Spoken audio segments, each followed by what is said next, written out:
Oui, bonjour avec Tony Estanguet. Tony, bonjour, merci beaucoup d'être en direct avec nous sur BFM TV. Tout d'abord, une première question évidemment sur ces 5 premières médailles pour la délégation française en 2 jours. Et la journée n'est pas encore terminée. Votre sentiment, on le savait, nos athlètes français auraient la pression devant leur public à domicile. Pour l'instant, la pression est positive. Ouais, quel régal effectivement de voir les Bleus nous faire autant de plaisir sur les plus hautes marches du podium. Ces 2 médailles d'or, elles sont magnifiques. J'ai pu assister aux 2 en plus, donc je me suis régalé, que ce soit au Stade de France ou au VTT cet après-midi. Donc non, immense bravo à cette équipe de France, parce que c'est vrai qu'on voit qu'il y a une vraie diversité. Ça peut presque sourire partout dans toutes les disciplines, et ça c'est très fort, parce que moi j'ai été aussi athlète, et on sait que souvent ça repose beaucoup sur les épaules de quelques-uns.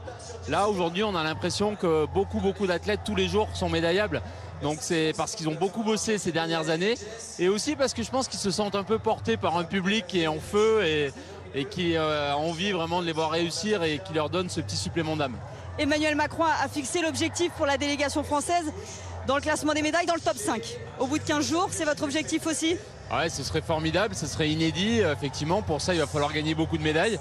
Mais là, après les premiers jours, on a l'impression que c'est possible, hein. Donc il faut être ambitieux et y croire. Si nous, on n'y croit pas, c'est sûr que ce sera compliqué. Mais non, pour l'instant, j'ai l'impression que ça peut le faire. Hier soir, on a assisté à une soirée, on peut le dire, grandiose, ici au Club France, avec nos rugbymen du rugby à 7, champions olympiques, médaillés d'or. Ils ont mis le feu alors qu'il était 1 h du matin, ici au Club France. Plus de 5000 personnes les attendaient pour venir les célébrer. C'était aussi ça, l'objectif de ces Jeux, ce que vous avez répété. Ce sont des Jeux aussi pour les Français, cette communion que vous espériez voir. Oui, c'est vrai que c'est magique. Nous, ça fait des années qu'on le rêve, qu'on l'espère. Et là, dès le premier jour des Jeux, de le voir en vrai, de voir cette ferveur populaire, les gens sont heureux, ils sont fiers des athlètes, cette rencontre entre les supporters qui attendent ça depuis si longtemps et ces athlètes qui attendent ça aussi depuis longtemps, c'est unique et c'est magique. Voilà, c'est la magie des Jeux qui opère dans notre pays, donc pourvu que ça dure. Aujourd'hui, on a encore assisté encore une fois à une très belle médaille d'or avec Pauline Ferrand-Prévot qui nous a régalé. Tout le site d'Elancourt était en feu tout à l'heure, les spectateurs étaient fous. Donc c'est magique parce que, encore une fois, notre génération va vivre ces Jeux. Ça fait 100 ans qu'on ne les a pas vécus et on en profite. Et c'est bien d'en profiter parce qu'on a raison d'en profiter parce que c'est beau. Voilà. Justement, pendant des mois, ces Jeux à Paris ont été critiqués dans l'organisation, que les Parisiens allaient quitter Paris. Finalement, le moment venu, l'engouement, il est là. Bien sûr, ouais, c'est ça aussi qui est formidable. Nous, encore une fois, on y a toujours cru. On était assez convaincus du fait que la France allait rayonner, parce que la France, c'est un grand pays qui est capable de faire des grandes choses. On a des sites de compétition qui sont magiques, qui sont reconnus par les athlètes comme étant les plus beaux. Et on a des spectateurs qui mettent le feu, on a de grands athlètes. Donc tout est là et il faut juste qu'on se laisse porter par cette énergie et qu'on en profite. Et franchement, moi, ça me fait beaucoup de bien. Parce que oui, ça a été dur ces dernières années. On a beaucoup travaillé pour mettre à l'honneur ce pays. Il le mérite, ce pays. Je pense qu'on mérite tous de vivre une belle réussite collective.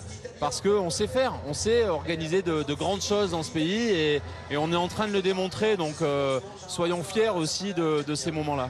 Et est-ce que ces sites de compétition, justement, ces stades, ces salles, est-ce qu'ils sont pleins? Est-ce que les spectateurs aussi sur les sites de compétition sont au rendez-vous? La billetterie a battu tous les records, hein. C'est l'édition olympique de toute l'histoire des Jeux avec le plus de spectateurs. Donc je pense qu'on peut aussi être fiers de ça. Les Français se sont mobilisés très largement. Il y a beaucoup de stades qui sont pleins à craquer, sold out, à guichet fermé, et ça c'est une vraie réussite. Mais il reste encore des places, et donc il faut aussi les saisir parce que notamment sur les phases finales, il reste encore des places, donc n'hésitez pas, si vous avez envie de vous faire ce plaisir-là, à venir profiter de ces Jeux.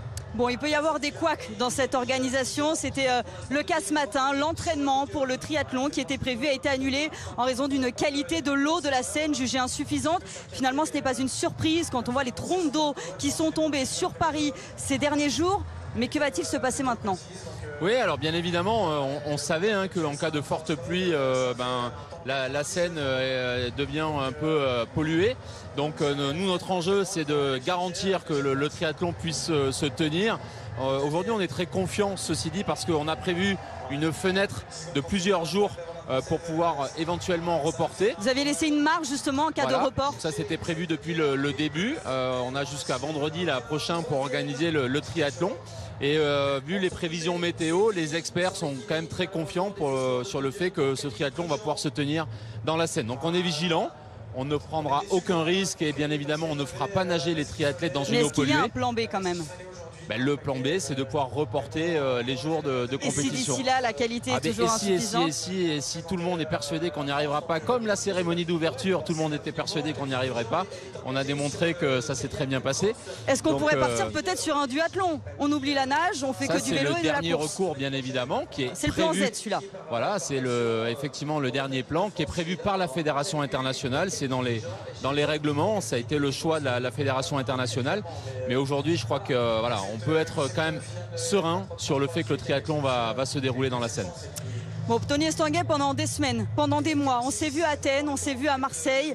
On vous a posé la question, qui sera le dernier relayeur à Paris? Qui va allumer la vasque? Ça, c'est fait, le suspense est passé. Maintenant, dans 15 jours, cérémonie de clôture.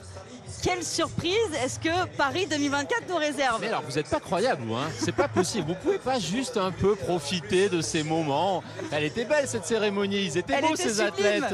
La surprise était parfaite. Qui ont porté la flamme. Et c'est bien d'avoir des surprises. Alors pourquoi ne pas vouloir se laisser porter par ces surprises? Là, c'est vrai qu'il n'y a que 15 jours à attendre. Mais il y a une surprise ou pas? On va tenir bon. Ce sera une très belle cérémonie de clôture. Encore une fois, voilà, l'objectif c'était de mettre à l'honneur ces grands champions internationaux et français qui nous ont régalé. Voilà, moi je voudrais vraiment les remercier parce qu'ils nous ont offert une très belle cérémonie et qui a mis à l'honneur justement ce sport français, ce sport international.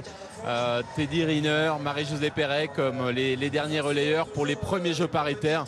C'était un beau symbole et je crois que c'était magique. Il y a eu beaucoup d'émotions autour de ce moment-là. C'était magnifique de les voir tous les deux aussi émus.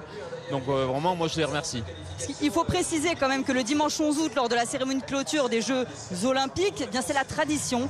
Paris transmettra le drapeau olympique à Los Angeles pour les prochains Jeux d'été en 2028. Pourquoi pas une star américaine pour le passage de témoin?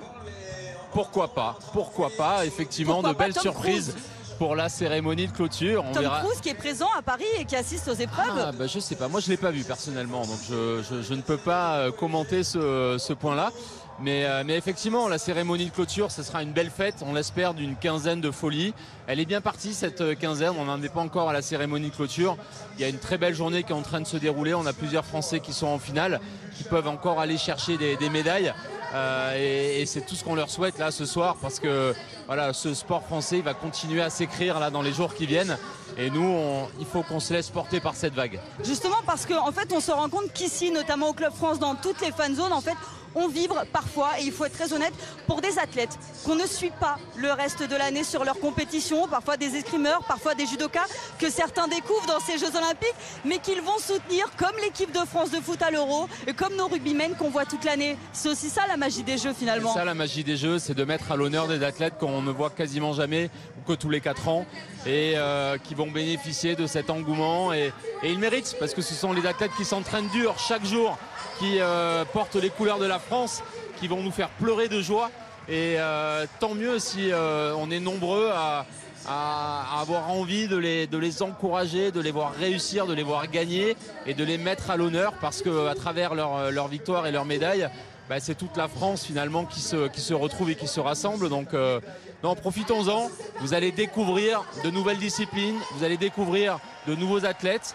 Et vous verrez que cette diversité sportive française, elle est incroyable et c'est chouette de la mettre à l'honneur. Bon, j'ai envie de terminer, Tony, avec une question un peu plus personnelle pour vous. On vous a connu il y a quelques années, d'abord en tant qu'athlète, ensuite en tant que triple médaillé olympique, puis vous avez porté cette candidature de Paris 2024. C'était il y a 9 ans. Rendons-nous compte, il y a 9 ans, quand vous pensez à tout ce chemin parcouru, 9 ans plus tard, nous sommes ici, au Club France, à la Villette, en plein Paris, pour célébrer nos médaillés français. Quelles sont vos émotions sur votre chemin parcouru? C'est vrai qu'il y a un petit côté irréel, c'est assez magique quand j'arrive ici au Club France et que je vois qu'il y a des milliers de personnes qui sont là pour assister devant des écrans géants aux victoires des Jeux. Et on a à peu près 200 villes en France qui ont organisé ces fan zones un peu partout, ces clubs 2024. Nous, on est extrêmement fiers de voir comment la France, quelque part, elle s'est appropriée ces Jeux. Moi, à titre personnel, je pensais un peu avoir tout vécu avec les Jeux parce que je les ai vécus en tant que spectateur, téléspectateur, athlète. Et maintenant organisateur. Dirigeant. Et là, maintenant, je suis organisateur et je vois cette rencontre entre la France et les Jeux Olympiques qui opère. Cette magie olympique, elle est en train de nous emporter. Il y a une vague bleue là qui est en train de monter et c'est bon, ça fait du bien. Et moi, je suis fier de voir justement ce pays réussir, ces athlètes réussir. Donc voilà, moi je voudrais vraiment vous remercier parce que je sais que certains ont douté, mais il y en a aussi beaucoup qui ont cru et qui nous ont donné cette énergie de voir grand, voilà, d'être audacieux, de vouloir faire réussir ce pays et de le mettre à l'honneur. C'était le slogan Paris 2024, vous voulez casser les codes, c'est ce que vous avez répété pendant des mois. Ouvrir grand ces Jeux pour faire rayonner ce pays et proposer peut-être des moments un peu suspendus avec des sites qu'on n'avait vraiment pas vus encore. Moi, de voir les jardins du château de Versailles mis à l'honneur avec le cross ce matin, c'était magique, c'était beau et c'est que le début. Merci beaucoup Tony Estanguet d'avoir été avec nous en direct sur BFM TV. Mathilde Sofiane, on va poursuivre cette soirée au Club France parce qu'il y a peut-être d'autres médailles qui nous attendent ici pour nos athlètes français.